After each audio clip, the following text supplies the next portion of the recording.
E se eu te dissesse que você não tá se sentindo perdido porque ainda não encontrou o seu propósito, mas porque você ainda não bateu em portas o suficiente? A verdade é simples. O problema não tá em se sentir perdido, mas em achar que se sentir desse jeito é errado.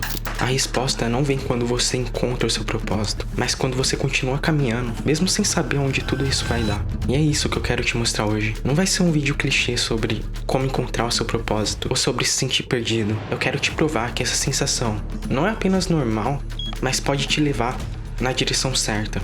E para isso eu vou te apresentar 3 histórias de pessoas super bem-sucedidas que, assim como eu, você, já se sentiram perdidos em algum ponto e mesmo assim conseguiram encontrar o seu caminho. Em 1993, uma mulher se sentava em uma cafeteria fria da Escócia. Ao seu lado, a filha recém-nascida. À sua frente, uma máquina de escrever antiga, pesada e barulhenta. Mas para ela aquele som era diferente. Era o som da única coisa que ainda fazia sentido para ela. As letras que ela batia não eram apenas frases, era um escape da vida dura que estava vivendo. Desempregada, recém-divorciada, sozinha em um país estrangeiro, além de viver do auxílio do governo. Por dentro, um luto que não passava. Fazia 3 anos desde que a sua mãe havia morrido, e o mundo ainda parecia um lugar sem cor. Dentro dela, ainda passava um filme dos meses em que passou, as brigas com o marido, as discussões e o medo de nada dar certo. E ali, naquela mesa apertada, estava apenas uma versão inacabada de um livro que ninguém dava a mínima, mas era tudo que ela tinha, tudo que tinha sobrado. Ela olhava para aquelas páginas amarelas e perguntava a si mesma: quem vai se importar com isso? Por que eu deveria continuar? A verdade é que nem ela sabia, mas cada vez que pensava em desistir, lembrava da mãe, lembrava de como queria ter mostrado o livro pronto para ela, de como queria ter ouvido o último: vai ficar tudo bem. Mas agora não tinha ninguém dizendo isso. Então ela respirava fundo, pegava a máquina com a mão, como se levantasse o peso do próprio destino, e continuava a digitar. Porque naquele momento, naquela cafeteria, J.K. Rowling ainda não sabia, mas estava escrevendo um livro que mudaria a vida de milhares de pessoas, inclusive a dela. E antes da magia acontecer, tudo que ela tinha era dúvida, medo, insegurança e depressão.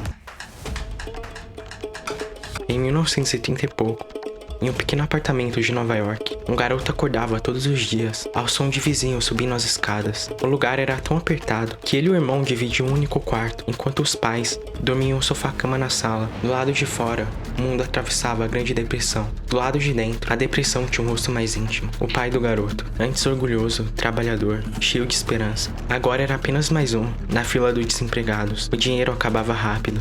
A comida precisava ser racionada. A expressão do homem que ele admirava começava a mudar, não nos bolsos, mas no espírito. O menino observava tudo isso em silêncio. A cada dia, via seu pai voltar humilhado para casa, derrotado não pela falta de esforço, mas pela crueldade da época. Foi nesse cenário que o jovem começou a trabalhar cedo, como entregador. Mas em um dia, tudo foi diferente. Enquanto fazia algumas entregas comuns, o garoto entrou em uma pequena lanchonete. Exausto, pegou o próximo pedido, colocou na sacola e subiu na bicicleta. Ao chegar no local da entrega, ele percebeu algo. Não era um endereço comum.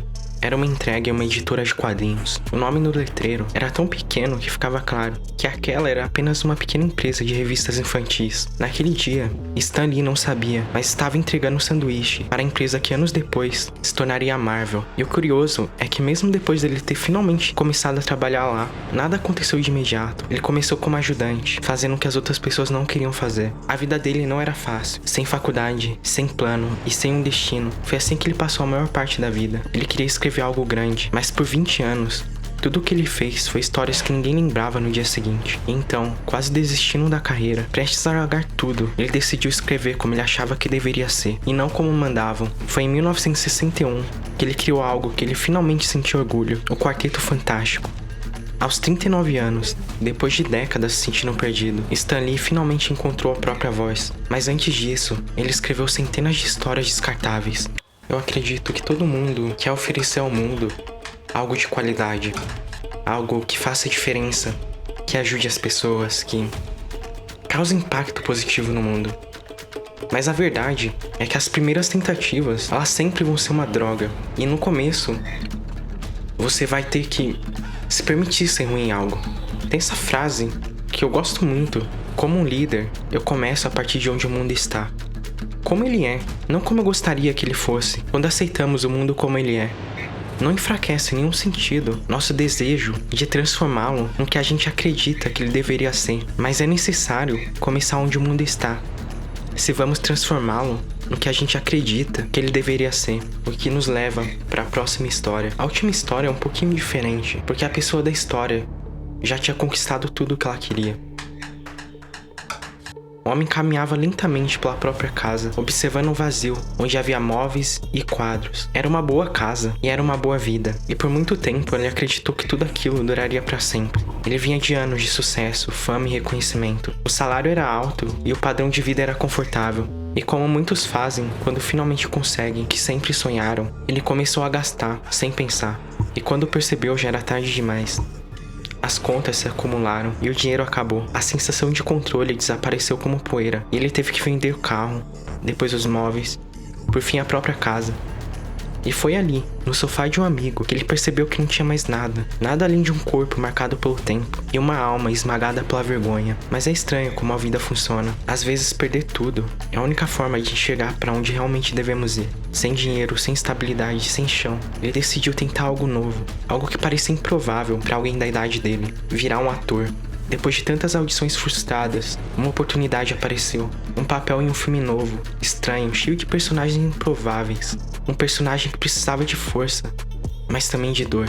Algo que ele conhecia muito bem. Aquele papel era do Drax, o Destruidor, em Guardiões da Galáxia. E naquele set, Dave Bautista, pela primeira vez em muito tempo, um homem que um dia teve tudo, perdeu tudo, precisou recomeçar do zero e finalmente encontrou um novo caminho. Mas aqui tá a pergunta. Por que você se sente tão perdido? Quando a gente nasce, pelos primeiros 20 anos da nossa vida, tudo que a gente faz é estruturado por outra pessoa. A gente vai pra escola, os professores falam o que a gente tem que fazer. Nossos pais falam como a gente tem que se comportar. E quando a gente finalmente chega na vida adulta, a gente percebe que não tem estrutura nenhuma. E a gente praticamente tá por conta própria. E ter que escolher um entre centenas de caminhos pode ser desesperador. É aí que muitas pessoas se perdem e ficam paralisadas por tantas opções. A vantagem de estar perdido é que você não tem nada a perder. Você pode testar coisas novas até achar uma que faz sentido pra você. E a verdade é que é perdendo tudo que você cria coragem pra testar essas coisas novas. Porque a vida só pode ser compreendida olhando pra trás, mas a gente tem que viver ela olhando pra frente. Talvez você esteja passando por algo hoje que você só vai compreender mais pra frente. Aí você vai ver, caramba, se eu não tivesse passado por isso, eu não teria começado aquilo. Se eu não tivesse me atrasado aqueles 5 minutos, eu não teria conhecido ela. Se eu não tivesse fracassado nesse projeto, eu não teria começado esse.